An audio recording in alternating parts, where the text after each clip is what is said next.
Hello, everyone. Welcome. I'm delighted to have you here with us today. We have a very special guest with us. His name is Dr. David Gruder, and he's going to be speaking to us about the 6 questions that all healers and their patients or clients have, and what makes comprehensive energy psychology training the crown jewel of energy psychology frameworks.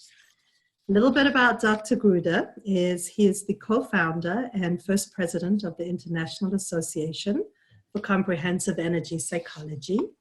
He is the co-architect of Comprehensive Energy Psychology Training and Diplomate Program and continues to be senior trainer for that program. He trained as a clinical and organizational developmental psychologist. Dr. Gruder's mission is to make happiness sustainable, leaders elevated, collaboration productive, integrity profitable, and society healthy. He is president of Integrity Culture Systems, executive director of the CIHS, which is the Center for Integral Leadership, a legacy faculty for CEO Space International, and a certified ritual elder for the Mankind Project, an internationally acclaimed activational speaker, trainer, facilitator, consultant, and trusted advisor. He has provided keynotes and training programs in 7 countries on 3 continents on well over 125 topics. He has also authored or being featured in 23 books and has provided multiple hundreds of media interviews, including Forbes 18 times, radio TV interview reports named David, America's Integrity Expert, and he has received a Leadership Award and Cultural Creation Award, plus 8 book awards in the areas of cultural change, politics, leadership, business, health and wellness, self-health, mental health, and psychology. In addition, he mentors mental health professionals in transforming from private practice prisoners into multi-streams of income psychpreneurs. Welcome, David. Well, thank you, Sarah. That's pretty overwhelming for me to listen to. So, to start off with, I realize that in short, we will review them one at a time. But what have you found are the 6 questions that healers and their patients or clients have? Yeah, actually, they're in hindsight, they're extremely common sense questions that are rarely put into words very explicitly. So the first question is, how can I tell when my patient, or if I'm the client, I am ready to benefit from treating whatever the issue is going to be that we're going to treat? The second question is, how do we know what the most useful issue is to work on at this time during this session? The third is, how are we going to evaluate progress during the session itself? You know, the final arbiter of progress is what happens out in the real world, but we don't, when we're in the middle of a session, we don't have that information yet. So how are we going to evaluate progress during the session? The fourth question is, how are we going to establish that there is internal permission on the part of the patient to actually succeed at treating the issue that is going to be worked on? The fifth question is, what's the most useful treatment method for treating that layer of that issue at this time with that person? And then after a round of using that treatment method, the sixth question is, how do we know what to do next and next and next as the treatment progresses, and how do we know when we're done? So how did you come up with these questions?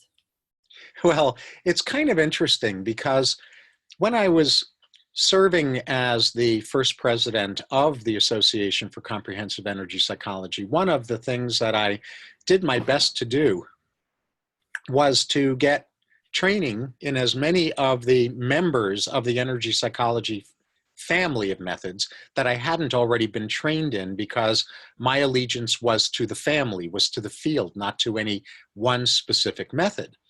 And being an integrationist by temperament, by wiring, I'm always connecting dots just naturally, connecting what might seem initially to be disconnected ingredients or elements. And what I was noticing, the more methods I was getting trained in, I was noticing that there were common ingredients, sometimes explicitly named, sometimes not explicitly named, but they were still built in to all of these approaches. Pardon me. And so as I started to sit with the question of what were these ingredients, it was these 6 questions that emerged. And when these 6 questions emerged, I had one of those, V8, duh. I could have had a V8 moments, I thought to myself, my gosh, this is unbelievably commonsensical. These questions are incredible common sense. And yet I was never really trained to conduct therapy, facilitate therapy with these 6 questions explicitly in mind, let alone with a framework for actually getting answers to those questions. Very interesting. So how do you actually know when a patient is ready to work on any issue? Well, so there are a number of ways that we can tell. I think all of us who have worked with clients or patients, we've had people come into our office at the beginning of a session who are scattered or frazzled or stressed.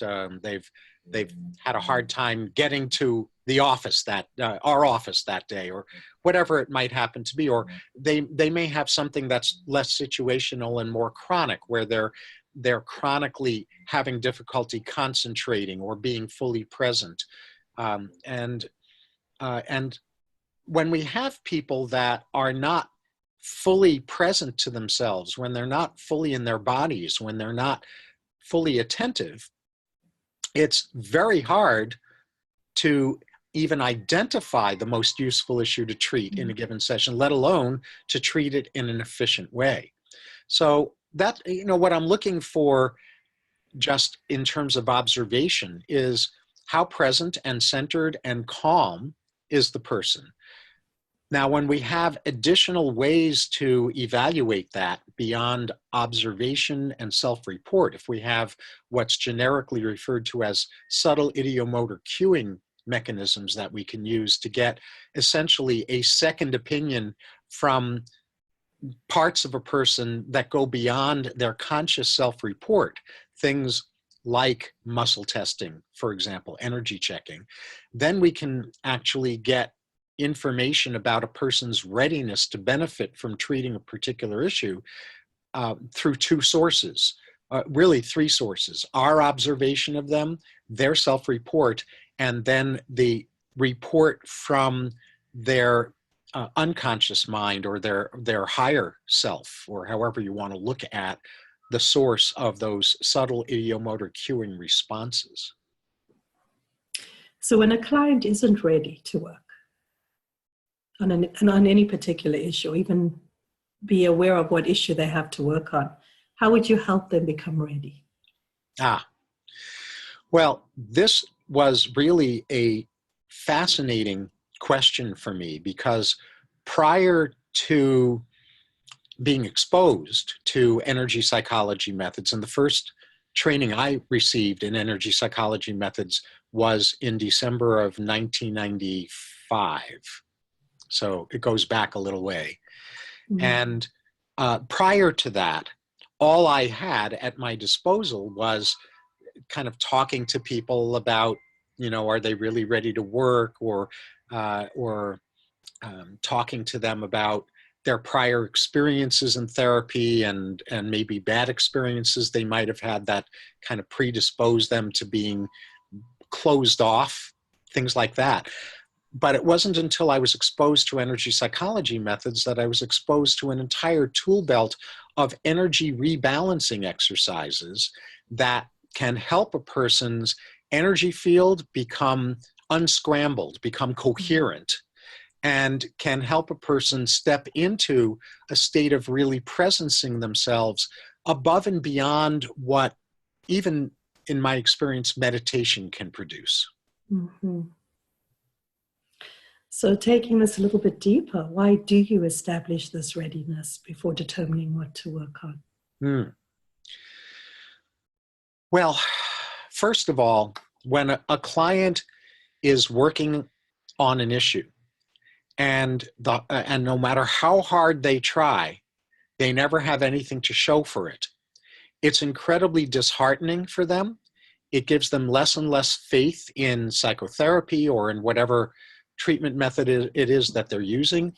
The therapist gets more and more frustrated and helpless. It's not a fun experience for No, it isn't. anyone. And so, from the point of view of the enjoyability and the effectiveness of the experience, establishing readiness as a starting place saves a lot of unnecessary stress and frustration and annoyance and false or inaccurate judgments that that therapy doesn't work. Mm. It's very insightful. So you see two parts to determining what to work on. What are they? Right. Well, you know, the more common way of working on issues is the client comes in for a particular session and we check in with them and we find out what's on their mind. And if that's how we proceed from session to session, then what we run the high risk of entering into with our clients is what I refer to as the endless problems parade. Symptom after symptom, session after session, and we're just chasing our tails. It's not strategically efficient to work that way.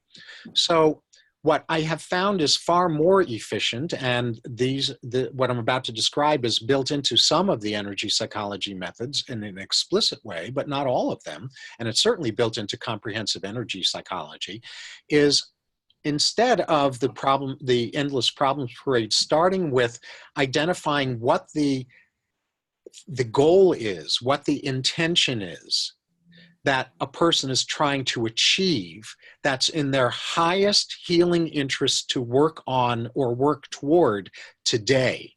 And that's what I refer to as the priority goal, the top priority goal to be working toward in this particular session. And once that priority goal is identified, then identifying the most high leverage, the most useful treatment focus, most useful issue to focus on in service of making best possible progress toward attaining that goal in this particular session today. So there's the priority goal, and then there's the priority treatment focus inside of that goal. Very good. So what do you do next after you've discovered what to work on in a particular session?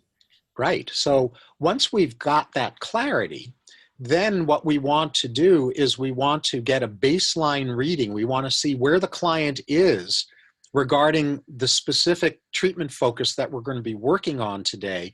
Because unless we have a baseline, if a person's working, for example, on wanting to feel delighted to be in front of an audience when they're doing public speaking, and if that's their goal, and if the priority treatment focus, for example, is them working on freeing themselves from their fear of embarrassment or ridicule because of a specific incident or set of incidents in their past that we're going to work on helping them clear the traumatic residue from, then what we want to do is we want to find out in that example what level of distress they currently feel around that risk or that fear of being ridiculed when they're in front of an audience getting ready to speak.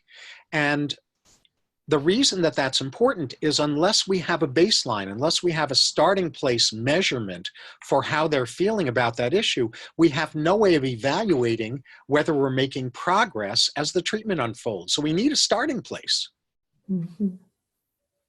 Okay, so now you've made sure that your patient or client is ready to benefit from treating a specific issue.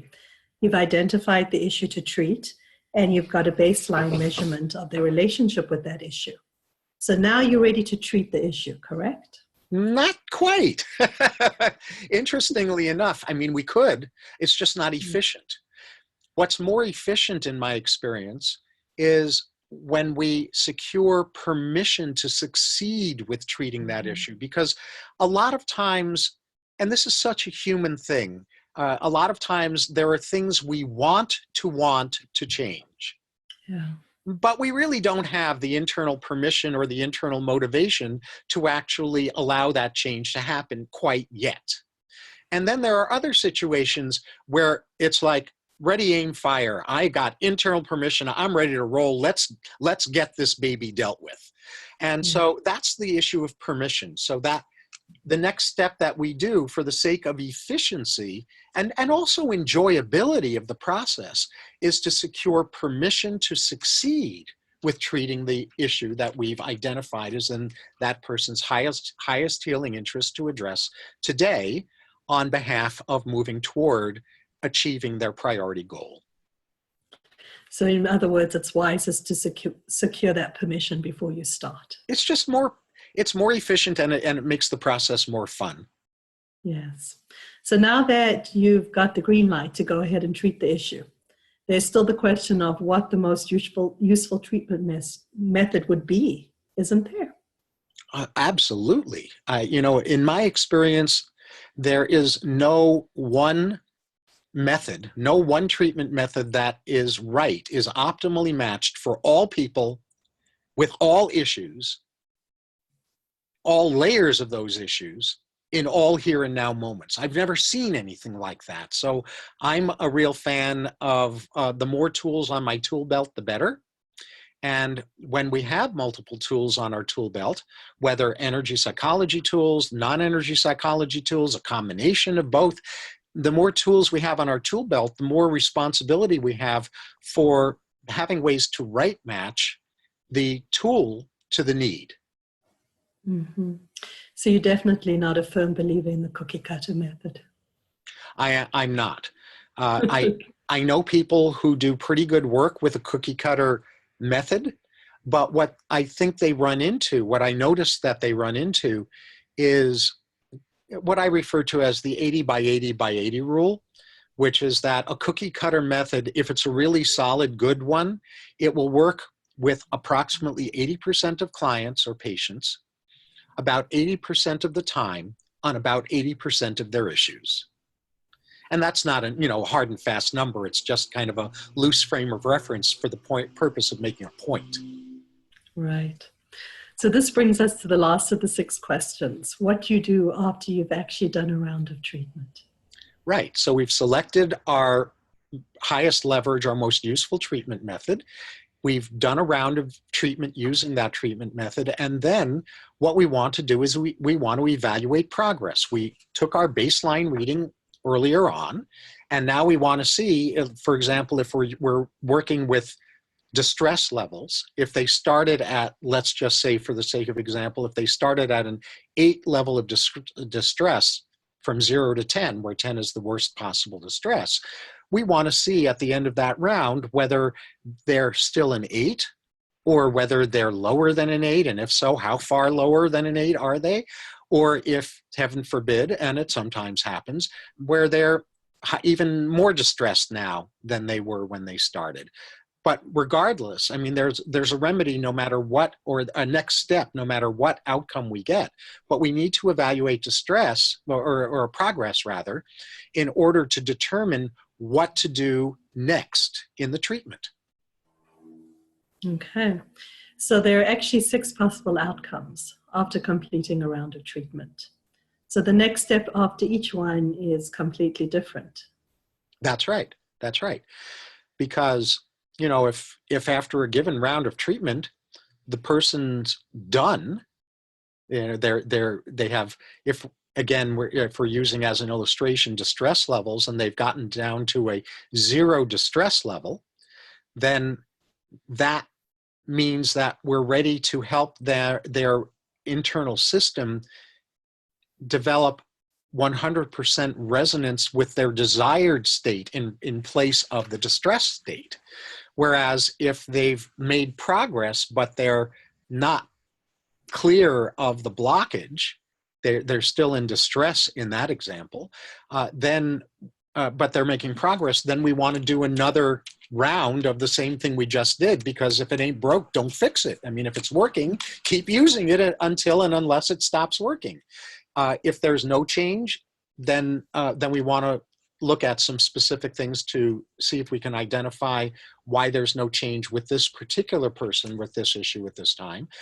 There could be an increase in distress if it's distress that we're working with, where regardless of distress, the person feels worse rather than better, or the whole focus in their mind has changed organically or spontaneously to another aspect of the problem, or they could just simply not even be able to touch into the thing that was being worked on, because either because they've disconnected, what we call dissociated from the issue, or because they can't feel it because it's gone and they're just not used to things shifting that quickly.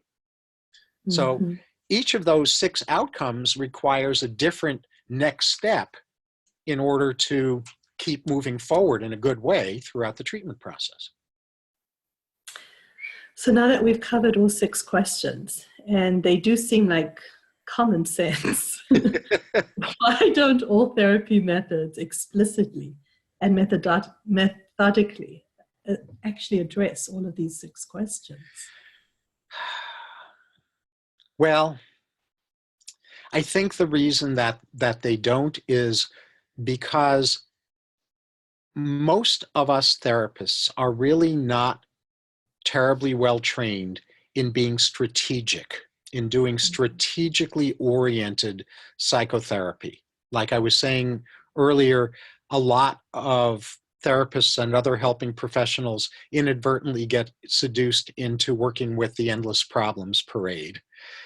But we're not generally taught strategic frameworks for conducting therapy. We may be taught treatment planning, which is good. That's a cool thing, and that's really valuable, and we should be doing that. Yeah. There's a difference between doing strategic treatment planning overall, which is more like a master plan, and having a strategic framework for conducting any given session inside of that treatment plan. And because we don't have those kinds of strategic frameworks, we don't know how to think in these common sense ways until after they're presented to us, and then we go, oh yeah, that makes sense. Of course, that's more efficient. And efficient it is. So other than comprehensive energy psychology, are you aware of any other energy psychology or non-energy psychology training programs that actually address all 6 of these questions in a methodical, explicit way? Actually not. And that's part of what excites me the most about comprehensive energy psychology. It's not simply that we're adding energy interventions into the psychotherapeutic process, which is an incredibly valuable and useful set of tools to have on our tool belt that help clients get unstuck in ways that other methods that I have on my tool belt don't usually help people get unstuck with. But it's just extraordinary to have a framework like this 6-step framework that enables us to integrate all of the tools on our tool belt, so that even if we're using, for example, energy methods to establish readiness to benefit, or if we're using energy methods to establish permission to succeed with whatever the treatment issue is, treatment focus is going to be, we might end up using, for that 5th step, for the priority treatment method, we might end up using a non-energy psychology method that shows up as the most useful method for treating that issue. But if we hadn't had those energy methods to call upon for establishing readiness to benefit and or permission to succeed, then using our favorite therapeutic intervention that might be a non-energy intervention is just not going to go so well. Yeah. So basically what we're actually talking about here is a superstructure for conducting therapy. So no matter what methods you're trained in or you choose or your patient needs or client needs, this is the superstructure. Is this not what we're talking about? That's the unique contribution of comprehensive energy psychology over and above the energy interventions, is having that superstructure that enables us to be really effective utilizers of every intervention method that's on our tool belt, not just energy psychology methods, or not just one energy psychology method. And that's unique. There's no other approach inside of or outside of energy of comprehensive energy psychology that utilizes in an explicit, deliberate, strategic, methodical way the journey through these 6 questions. So I basically just have to reiterate that in your experience, it's this superstructure that sets SEP, or comprehensive energy psychology, apart, even from all the other energy psychology trainings that are out there. It does set SEP apart from all of the other methods, and it helps the other methods be even more potent and effective. So SEP is not instead of other methods like emotional freedom technique, just for an example, or tapas acupressure technique, or whatever it might happen to be. It's not instead of, it's the superstructure that enables us to be even more potent with whatever methods we use. Mm-hmm. So how can therapists and other helping professionals learn more about ASEP SEP training program and where they're being held? Right. Well, on the ASEP website is a section that is, there are actually 2 places in the drop-down menus at the top of the ASEP website, which is energypsych.org. That's ENERGYPSYCH.org, where you can either click on upcoming training programs and you'll see comprehensive energy psychology, or energy psychology. I think that's what it's just simply called, is comprehensive energy psychology, or in the certification or training section. So you can find it easily through the drop-down menus on the ASEP website. Well, thank you very much. Is there anything else you want to add? The only thing that I think I want to add is that if you are a therapist or helping professional who is authentically devoted to being as efficient and effective as possible in the services you provide to your clients, and to provide those services in ways that are as unfrustrating as possible and as enjoyable as possible for your clients, then you owe it to yourself to at least look in detail at the comprehensive energy psychology training programs, because they very likely will help you become much better at achieving those intentions. Well, thank you very much. I happen to agree with you, very much so. Well, I know you do, and I'm delighted that you and I are really passionate about getting the word out about this, because I think people don't know what kind of a gem they have under their noses with this kind of approach because of the 6-step superstructure. I agree. Well, thank you very much again. My pleasure.